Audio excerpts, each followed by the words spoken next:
Hello everyone, today in this video I will show you how to fix Slack not loading in iPhone 16 Pro Max.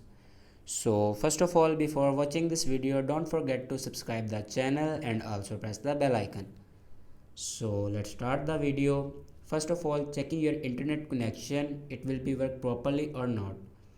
And here you can check my internet connection will be work properly.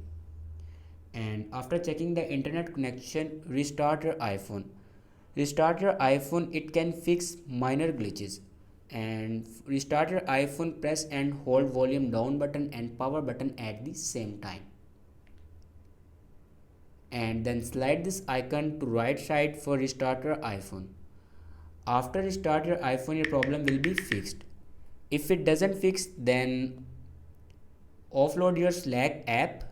For offload your Slack app, simply click on settings and then click on general, and then click on iPhone storage, and then scroll down. Here you can see the Slack option, click on it, and here offload your app and delete app.